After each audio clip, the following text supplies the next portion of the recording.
I've been here at the Adler for more than a year now, various projects and volunteering. We're designing a part of what will become a first of its kind research project, which is just amazing opportunity.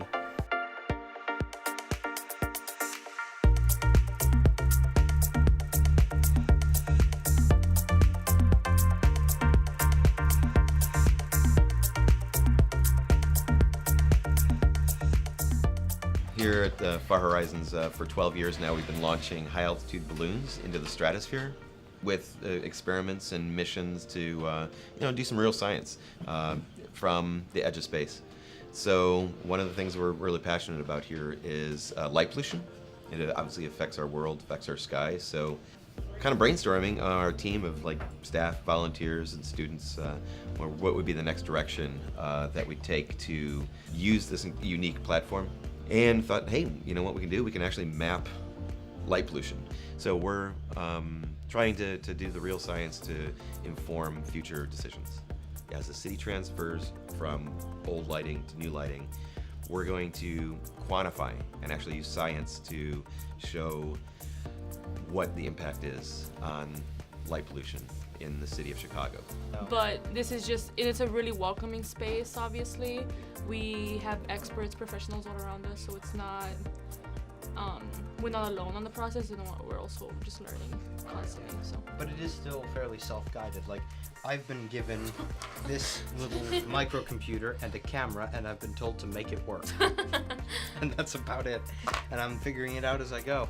We plan to do a full-on light pollution imaging mission, hopefully over Chicago, and that's our goal, to do our first Chicago map.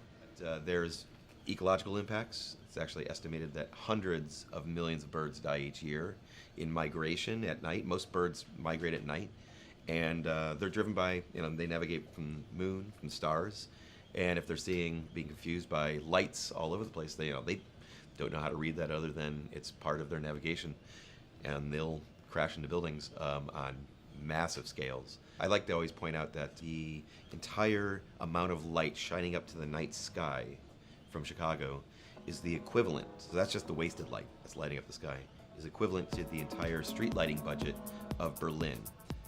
Berlin has a population of about 3.7 million. Chicago has about 2.7. So they're actually a larger city that spends less money on its street lighting than we send up to space. The economic impact right there. The main reason for the flight today is to test the altitude control system. This basically will allow you to go to a certain height, and then what it does, it opens and closes the access to the helium in the balloon. In other words, it'll vent some helium, and then then basically we would say it's a neutral buoyancy, and it'll float along. So it'll try to float at the same altitude for half an hour, and this will basically control our ascent and descent. And then after we're finished, basically it will pull out totally, and the balloon will vent, and then we'll basically come down. When it's pulled back, then the holes and these and the holes in there line up, and so then there's a nozzle where the balloon is over here, and then the helium can flow down through here, out this hole, and out the holes. And so that's when it's in the open position. When this is shoved forward, then it meshes with those ridges you can feel here, and it blocks the holes. Exactly. One little wire coming loose, one line of code that wasn't tested under the right conditions, just not enough duct tape. It really comes down to, you work, all these years. We've seen so many things go wrong that we've actually learned so much that we can actually do a pretty good job of making sure most of the things go right. Like I said, sat in the classroom and just got the lessons. Yeah, you'd probably not have many things go wrong, but we're just trying to do something new. So, unfortunately, Chicago has a little bit of an issue that there's dozens of miles of water to its east. So that's one of the reasons why we have to be absolutely sure that our guidance control system, our altitude control system, functions right. Because if it doesn't, we could just drop in the middle of Lake Michigan, and yeah, I guess that's our worst case scenario. Here's a zoom blow up. You can really see how these are little individual light balls. Do you see how all these are elongated a little bit in sort of that direction a little bit? Yep. And that's because as the camera was taking a picture, it was swaying a little bit, and so it sort of swayed Because the and balloon smeared. was moving around. Exactly. Is that one of the things here kind of fixed by having that thing? So Exactly. it can just float in the air. I remember you telling me that that if it is just floating, staying still in there, then it'll get a lot better pictures. Folks have done it from satellites. Satellite data can give you a great global picture, the big picture. To get a fine resolution picture, literally on the neighborhood scale or block scale for a city, you got to be a lot closer than a satellite. Now, folks have done it with airplanes, doing aerial surveys. Literally can run in the six figures, if not larger, to do a survey of a city the size of Chicago at night. For only a few $1,000s, we could actually design, build, and launch high-altitude balloon missions to do light pollution imaging.